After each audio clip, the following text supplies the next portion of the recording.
So what's up airsofters, this is Papa Bear at ito yung ginawa niya sa akin.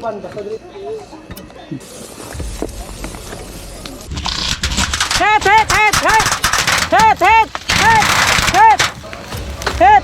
Animal gini si Papa Bear, his words not mine. Pre, bangyo ako niya ito kaya pag post nimo sa vlog dito nimo niya ingna ito animal gini si Papa Bear. Ito animal gini si Papa Bear. You see, his words not mine. So balik tayo. Ito nga pala ngayon ako sa Sports Complex, Ulingan, Dipolog City. So first time ko palang pumasok dito at ito yung second game ko sa paglalaro ng airsoft. Kaya tara, let's go. Pagdating na, nag-prepare na ako sa mga gamit na aking gagamitin. Na-test ko din to sa bahay bago ako pumunta dito para hindi palyado pagdating sa site. At ang gandahan dito ay mayroong orientation about safety gun, paano ang gun safety, at meron ding safe zone na kung saan hindi ka pwede mag-mugs in. Ibig sabihin sa safe zone ay talagang yung unit mo ay dapat walang BBs or walang hindi naka-load at saka mugs out talaga. So dito nga pala yung aming mga unit nasa gun rack. So marami silang gun rack dito at dapat walang mugs yung unit mo dito sa safe zone. At bago kami naglaro ay merong orientation about safety, gun safety at yung mechanics ng game at kung ano nga ba yung aming objective ng game. So mahaba-haba to kaya ikakat ko na lang. So mga gusto sumali, comment lang or PM basta meron lang kayong airsoft gun at syempre pinaka-importante sa lahat ang safety gear. Kaya tara, let's go. So game 1, ang objective namin dito ay kukuha ng supply sa kill house.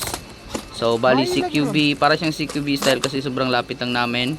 Hindi katulad nung pumunta kami ng Sinunok ba yan o Sinunok Dapita na sobrang matarik yung daan at talagang nakakahingal. Ito maraming damo, mahirap hanapin yung kalaban. Kaya sa first game pa lang ay 5 minutes pa lang hit na agad ako. Kaya dapat i-call natin yung hit natin para mag-enjoy yung ating laro.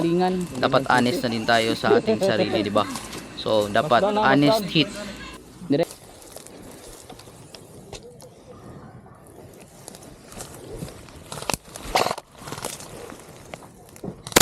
Hit! Hit!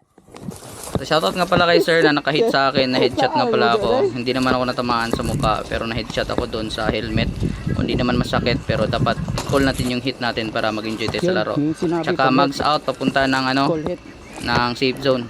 At ito naman yung game 2, game 3, game 4, game 5. I think hanggang 6 ba yun, nakalimutan ko na. So ito na lahat.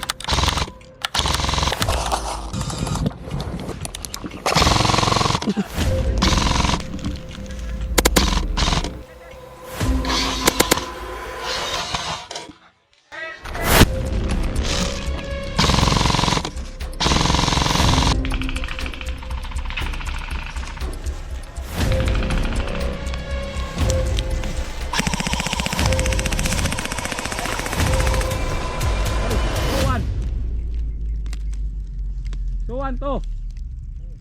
Kauban rata. Kauban ta, gatot. Hit! Hit! Hit! Hit!